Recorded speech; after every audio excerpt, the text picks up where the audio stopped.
کیونکہ ڈاکٹر اسرار اور جاوید گامدی نے کوئی نئی بات پیش نہیں کی، بلکہ انہوں نے بھی اسی کو نقل کیا جو نسل در نسل چلا رہا ہے۔ فرق صرف اتنا ہے کہ ان کا نقل کرنے کا انداز اپنا ہے۔ اب آپ خود فیصلہ کریں کہ یاجوج اور ماجوج کے اکثریت کے عقائد و نظریات کی جب بنیاد ہی غلط ہے، من گڑت ہے، تو پورے عقیدے کی کیا اہمیت و حیثیت رہ جاتی ہے؟ اس میں کس قدر صداقت ہوگی؟ یہ فیصلہ کرنا کوئی مشکل نہیں رہا۔ یاجوج اور ماجوج سے متعلق پائے جانے والے عقائد و نظریات وہی ہیں جو یہودیوں اور عیسائیوں میں پائے جاتے ہیں۔ اب سوال یہ پیدا ہوتا ہے کہ اگر یہودی اور عیسائی اس معاملے میں حق پر تھے تو کیا محمد علیہ السلام کو یہودیوں اور عیسائیوں کی تائید و تصدیق کے لیے پیش کیا گیا؟ کیا قرآن اللہ سبحانہ و تعالی نے یہودیوں اور عیسائیوں کی تائید و تصدیق کے لیے اتارا تھا؟ آپ یہ بات جان چکے ہیں کہ یاجوج اور ماجوج سے متعلق یہ عقیدہ صرف خود کو مسلمان کہلوانے والوں کا ہی نہیں بلکہ یہودیوں اور عیسائیوں کا بھی یہی عقیدہ ہے۔ اب یہ بات قابل غور ہے کہ اگر مسلمان اپنے اس عقیدے میں سچے ہیں تو پھر اس کا مطلب یہ ہے کہ یہودیوں اور عیسائیوں نے یہ عقیدہ بعد میں جا کر مسلمانوں سے اخذ کیا، لیکن حقیقت اس کے بالکل برعکس ہے۔ حقیقت ہر کوئی جانتا ہے کہ حقیقت یہ نہیں ہے، بلکہ یہودی اور عیسائی تو خود کو مسلمان کہلوانوں سے نہ صرف پہلے موجود تھے بلکہ ان میں اس وقت یہ عقیدہ پایا جاتا تھا، اور اگر آج مسلمانوں میں یہ عقیدہ پایا جاتا ہے تو مسلمانوں میں یہ عقیدہ یہودیوں اور عیسائیوں سے ہی منتقل ہوا، نہ کہ یہودیوں اور عیسائیوں میں مسلمانوں سے منتقل ہوا۔ جب حقیقت یہ ہے کہ یہ عقیدہ یہودیوں اور عیسائیوں کا عقیدہ ہے اور بعد میں مسلمانوں میں منتقل ہوا، تو سوال یہ پیدا ہوتا ہے کہ کیا قرآن کو یہودیوں اور عیسائیوں کے عقائد و نظریات کی تائید و تصدیق کے لیے اتارا گیا؟ کیا محمد رسول اللہ علیہ السلام کی بعثت کا مقصد یہودیوں اور عیسائیوں کے عقائد و نظریات کی تائید و تصدیق کرنا تھی؟ کیونکہ ناظرین، اللہ سبحانہ و تعالیٰ نے قرآن میں کئی مقامات پر اپنا یہ قانون واضح کر دیا کہ اللہ رسول کو صرف اور صرف اسی وقت بیعث کرتا ہے جب دنیا 100% گمراہی میں ہوتی ہے، جب انسان 100% ہی گمراہیوں میں ہوتے ہیں، نور کی ایک کرن بھی نہیں ہوتی۔ جیسا کہ اس وقت آپ کو سکرین پر سورہ آل عمران کی آیت نمبر 164 نظر آ رہی ہے، جس میں اللہ سبحانہ تعالیٰ کا کہنا ہے لَقَدْ مَنَّ اللَّهُ عَلَى الْمُؤْمِنِينَ إِذَا بَعَثَ فِيهِمْ رُسُولًا مِنْ أَنفُسِهِمْ يَتْلُو عَلَيْهِمْ آيَاتِهِ وَيُزَكِّيهِمْ وَيُعَلِّمُهُمُ الْكِتَابَ وَالْحِكْمَةَ وَإِنْ كَانُوا مِنْ قَبْلُ لَفِي ضَلَالٍ مُبِينٍ۔ تحقیق یعنی یہ بات طے شدہ ہے، تم اپنے گھوڑے دوڑا لو، تم اپنی تحقیق کر لو، غور و فکر کر لو، یہی بات تمہارے سامنے آئے گی جو بات کہی جا رہی ہے۔ جو اللہ ہے مومنین پر تب بیعث کرتا ہے رسول ان میں انہی میں سے جو تلاوہ کر رہا ہے ان پر اس کی آیات کی، اور تزکیہ کر رہا ہے اور ان کو سکھا رہا ہے الکتاب اور الحکمہ، اور اگر تھے اس سے پہلے دلال مبین میں، یعنی ہر لحاظ سے 100% گمراہیوں میں تھے۔ ناظرین، اس آیت میں اللہ سبحانہ تعالیٰ کا کہنا ہے کہ مومنین پر جو اللہ کی ذمہ داری ہے، جو اللہ پر فرض ہے، وہ یہ ہے کہ جب دنیا 100% گمراہیوں میں ہو، نور کی ایک کرن بھی نہ ہو، تمام کے تمام انسان 100% ہر لحاظ سے کھلم کھلا گمراہیوں میں ہوں، تب اللہ ان میں انہی سے رسول بیعث کرتا ہے جو آ کر ان پر اللہ کی آیات کی تلاوہ کرتا ہے، یعنی وہ انتہائی ترتیب کے ساتھ حق کھول کھول کر واضح کرتا ہے، اللہ کی آیات کو حکمہ کے ساتھ کھول کھول کر واضح کرتا ہے، جس سے ان کا تزکیہ ہوتا ہے۔ ان میں جو ملاوٹیں ہوتی ہیں انہیں ہر لحاظ سے پاک صاف کر کے خالص اللہ کا غلام بناتا ہے اور الکتاب سکھاتا ہے، یعنی زمین و آسمانوں کا علم سکھاتا ہے اور اس علم کا صحیح استعمال بھی سکھاتا ہے۔ اس آیت میں اللہ سبحانہ وتعالی نے دو ٹوک الفاظ میں اپنا قانون واضح کر دیا کہ اللہ صرف اور صرف اسی وقت رسول بیعث کرتا ہے جب انسان 100% کھلم کھلا ہر لحاظ سے گمراہیوں میں ہوتے ہیں، نور کی ایک کرن بھی نہیں ہوتی۔ حالانکہ اس کے باوجود ہر کوئی خود کو اہل حق اور ہدایت یافتہ ہی سمجھ رہا ہوتا ہے، لیکن حقیقت یہ ہوتی ہے کہ کسی ایک کو بھی حق کا علم نہیں ہوتا، سب کے سب 100% گمراہیوں میں ہی ہوتے ہیں۔ یعنی اگر دنیا میں نور کی ایک کرن بھی ہو، رائی برابر بھی ہدایت موجود ہو، تو اللہ رسول کو بیعث نہیں کرتا، اور یہی بات اللہ سبحانہ و تعالیٰ نے سورہ جمعہ کی آیت نمبر 2 میں بھی کہی، جیسا کہ آیت آپ کو سکرین پر نظر آ رہی ہے۔ وَالَّذِي بَعَثَ فِي الْأُمِّيِّينَ رَسُولًا مِّنْهُمْ يَتْلُو عَلَيْهِمْ آيَاتِهِ وَيُزَكِّيهِمْ وَيُعَلِّمُهُمُ الْكِتَابَ وَالْحِكْمَةَ وَإِن كَانُوا مِن قَبْلُ لَفِي ضَلَالٍ مُّبِينٍ۔ وہی ہے ذات یعنی اللہ، امیین میں بیس کیا رسول انہی میں سے، جو تلاوہ کر رہا ہے ان پر اس کی آیات کی اور ان کا تزکیہ کر رہا ہے، اور علم سکھا رہا ہے الکتاب کا اور حکمت، اگر تھے اس سے پہلے ہر لحاظ سے کھلم کھلا گمراہیوں میں۔ ناظرین، حسب سابق اللہ سبحانہ و تعالیٰ نے آیت کے آخری حصے میں یہ بات بالکل کھول کر واضح کر دی، اگر تھے اس سے پہلے کھلم کھلا ہر لحاظ سے 100% گمراہیوں میں، یعنی اگر وہ ہر لحاظ سے کھلم کھلا گمراہیوں میں نہ ہوتے تو اللہ رسول بیس نہ کرتا، جس سے یہ بات بالکل کھل کر واضح ہو جاتی ہے کہ جب اللہ سبحانہ و تعالیٰ نے اپنے رسول محمد کو بیس کیا تھا تب پوری دنیا ہر لحاظ سے کھلم کھلا گمراہیوں میں تھی، ان کے عقائد و نظریات جاہلانہ اور بے بنیاد اور محض ظن پر مبنی تھے، نہ کہ علم پر مبنی، اور قرآن میں جس موضوع کو بھی زیر بحث لایا گیا تو اس موضوع پر قرآن سے پہلے جو بھی عقائد و نظریات عام تھے وہ سوائے گمراہی کے اور کچھ نہ تھے۔ یوں قرآن نے اس حوالے سے اس کے نزول سے پہلے پائے جانے والے عقائد و نظریات کا رد کرتے ہوئے ان کے برعکس حق بیان کیا۔ اس لیے ناظرین، اب آپ پر یہ بات بالکل کھل کر واضح ہو جانی چاہیے کہ خود کو مسلمان کہلوانے والوں میں یاجوج اور ماجوج سے متعلق جو یہودیوں اور عیسائیوں والے عقائد و نظریات پائے جاتے ہیں ان کا حق کے ساتھ کوئی تعلق نہیں، وہ محض بے بنیاد قصے و کہانیاں ہیں۔ ناظرین، آپ پر یہ بات بالکل کھل کر واضح ہو چکی کہ خود کو مسلمان کہلوانے والوں میں یاجوج اور ماجوج سے متعلق پائے جانے والے عقائد و نظریات قرآن سے اخذ کردہ نہیں بلکہ بائبل سے اخذ کردہ یہودیوں اور عیسائیوں والے ہی عقائد و نظریات ہیں۔ یاجوج اور ماجوج سے متعلق مسلمانوں میں پائے جانے والے عقائد و نظریات قرآن کے پیش کردہ نہیں بلکہ بائبل سے اخذ کیے گئے۔ اب اگر اس کے باوجود کوئی اپنے سابقہ بائبلی عقائد و نظریات پر ڈٹا رہتا ہے تو ایسا شخص اپنے عمل سے یہ دعویٰ کر رہا ہوتا ہے کہ نہ تو محمد اللہ کا رسول تھا اور نہ ہی قرآن اللہ کی طرف سے اتارا ہوا، کیونکہ اللہ سبحانہ و تعالیٰ کا کہنا ہے کہ اللہ رسول کو صرف اور صرف تب بیس کرتا ہے جب دنیا 100% ہر لحاظ سے گمراہیوں میں ہوتی ہے، نور کی ایک کرن بھی نہیں ہوتی۔ لیکن ایسے شخص کا اللہ سبحانہ تعالیٰ کے برعکس کہنا ہے کہ جب محمد کو بیس کیا گیا تب ہدایت موجود تھی، لوگ حق پر تھے، نور موجود تھا۔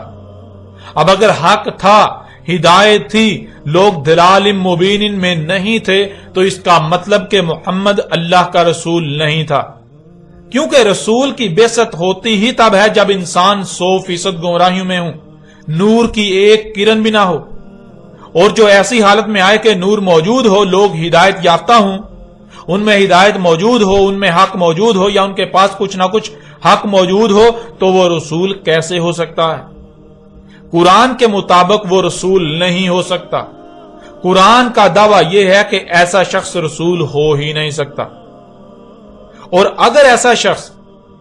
یاجوج اور ماجوج کے متعلق بائبلی عقیدے پر بھی ڈٹا رہے اور یہ بھی کہے کہ محمد اللہ کا رسول تھا تو اس کا مطلب کہ وہ اپنے عمل سے دعویٰ کر رہا ہے کہ قرآن غیر اللہ کی طرف سے ہے، کیونکہ اللہ سبحانہ و تعالیٰ نے دو ٹوک الفاظ میں کہا کہ اگر یہ غیر اللہ کی طرف سے ہوتا تو تم اس میں اختلافاً کثیرہ پاتے، جیسا کہ آپ آیت سکرین پر دیکھ رہے ہیں۔ سورہ نساء کی آیت نمبر 82 میں اللہ سبحانہ و تعالیٰ کہنا ہے افلا یتدبرون القرآن ولو کان من عند غیر اللہ لوجدوا فیہ اختلافا کثیرا، کیا پس نہیں تدبر کر رہے القرآن، یعنی جو بھی ان پر قرأ کیا جا رہا ہے، جو بھی علم ان کے اوپر بالکل واضح کیا جا رہا ہے، اور اگر تھا کسی اور سے اللہ کے علاوہ کہ تم پاتے اس میں کثیر اختلاف، یعنی ایک مقام پر کچھ کہا جا رہا ہے اور دوسرے مقام پر کچھ اور کہا جا رہا ہے، کہا کچھ اور جا رہا ہے اور کیا کچھ اور جا رہا ہے۔ اب اگر قرآن ایک طرف یہ کہے کہ رسول تب بیس کیا جاتا ہے جب انسان 100% گمراہی میں چلے جائیں، اور دوسری طرف اپنے دعوے کے بالکل برعکس تب رسول بیس کر دے جب حق موجود ہو، نور موجود ہو، ہدایت موجود ہو، انسان ہدایت پر ہوں، تو ظاہر ہے قرآن میں اختلاف ثابت ہو کر غیر اللہ کی طرف سے ثابت ہو جاتا ہے۔ اگر کوئی دل سے نہ صرف محمد کو اللہ کا رسول بلکہ قرآن کو اللہ کی طرف سے اتارا ہوا تسلیم کرتا ہے تو اسے اپنے عمل سے بھی یہ ثابت کرنا ہوگا۔ اسے یاجوج اور ماجوج سے متعلق پائے جانے والے بائبلی عقیدے کا انکار کرتے ہوئے، اسے دماغ سے نکالتے ہوئے اس کے برعکس اللہ سبحانہ و تعالیٰ نے جو قرآن میں اس حوالے سے رہنمائی کی اسے تسلیم کرنا ہوگا، ورنہ وہ نہ صرف اپنے عمل سے محمد کے اللہ کا رسول ہونے کا کفر کر رہا ہے بلکہ اس کا عملاً دعویٰ ہے کہ قرآن میں اختلافات پائے جاتے ہیں۔ یوں قرآن اللہ کی طرف سے نہیں بلکہ غیر اللہ کی طرف سے ہے۔ ویسے بھی ناظرین، اگر تو اللہ سبحانہ و تعالیٰ اس قرآن کے برعکس غیر قرآن سے رہنمائی لینے کی اجازت دے تو بلا شک و شبہ غیر قرآن سے نہ صرف ہدایت لی جا سکتی ہے بلکہ ہدایت مل بھی سکتی ہے، لیکن جب اللہ سبحانہ و تعالیٰ اس کی اجازت ہی نہیں دیتا، الٹا سختی کے ساتھ غیر قرآن کی طرف رجوع کرنے سے منع کرتا ہے، تو پھر غیر قرآن کی بات کیسے حق ہو سکتی ہے؟ غیر قرآن آپ کی رہنمائی کیسے کر سکتا ہے؟ ایسا ممکن ہی نہیں کہ غیر قرآن کی بات سچ ہو، غیر قرآن کی بات حق ہو، وہ آپ کی رہنمائی کر سکے۔ ناظرین، اب تک آپ پر یہ واضح ہو چکا کہ خود کو مسلمان کہلوانے والوں میں یاجوج اور ماجوج سے متعلق پائے جانے والے عقائد و نظریات قرآن کے برعکس بائبل سے اخذ کردہ یہودیوں اور عیسائیوں والے ہی عقائد و نظریات ہیں، اور اگر بائبل سے اخذ کردہ یہودیوں اور عیسائیوں والے عقائد و نظریات حق اور سچ ہوتے تو محمد علیہ السلام کو بیس نہ کیا جاتا، کیونکہ اللہ صرف اور صرف تب ہی رسول بیس کرتا ہے جب انسان 100% ہر لحاظ سے گمراہی میں چلے جاتے ہیں۔ اس لیے جب محمد علیہ السلام کو بیس کیا گیا تو محمد علیہ السلام کی بعثت کا مقصد یہودیوں اور عیسائیوں کے عقائد و نظریات کی تائید و تصدیق کرنا نہیں تھا، بلکہ اس کے بالکل برعکس ان کے تمام تر عقائد و نظریات کا رد کرتے ہوئے حق کو کھول کھول کر واضح کرنا تھا۔ اس لیے خود کو مسلمان کہلوانے والوں میں یاجوج اور ماجوج سے متعلق پائے جانے والے یہودیوں اور عیسائیوں والے عقائد و نظریات کا حق کے ساتھ کوئی تعلق نہیں، وہ محض بے بنیاد باطل قصے و کہانیاں ہیں جن کا حقیقت کے ساتھ کوئی تعلق نہیں، جو آج تک اس قوم میں یعنی مسلمان کہلانے والوں میں عام کر دیے گئے، ان کی خوب تشہیر کی گئی۔ نظر اب سوال یہ پیدا ہوتا ہے کہ جب یاجوج اور ماجوج سے متعلق پائے جانے والے عقائد و نظریات کا حقیقت کے ساتھ کوئی تعلق نہیں، تو پھر یاجوج اور ماجوج کے بارے میں حق کیا ہے؟ یاجوج اور ماجوج کیا ہیں اور ان کے بارے میں ان سے متعلق اٹھنے والے تمام تر سوالات کے جوابات کیا ہیں؟ ناظرین، حق جاننے کے لیے اب آتے ہیں قرآن کی طرف اور قرآن سے ہی رہنمائی لیتے ہیں کہ اللہ سبحانہ و تعالیٰ نے اس قرآن میں اس کا کیا جواب دیا۔ اللہ سبحانہ و تعالیٰ سے سوال کرتے ہیں کہ یاجوج اور ماجوج کیا ہیں، ان کی پہچان کیا ہے، یاجوج اور ماجوج کے بارے میں مکمل رہنمائی کرے، اور پھر دیکھیں کہ اللہ سبحانہ و تعالیٰ اس کے جواب میں کس قدر آسان ترین الفاظ میں اور کھول کھول کر واضح رہنمائی کرتا ہے۔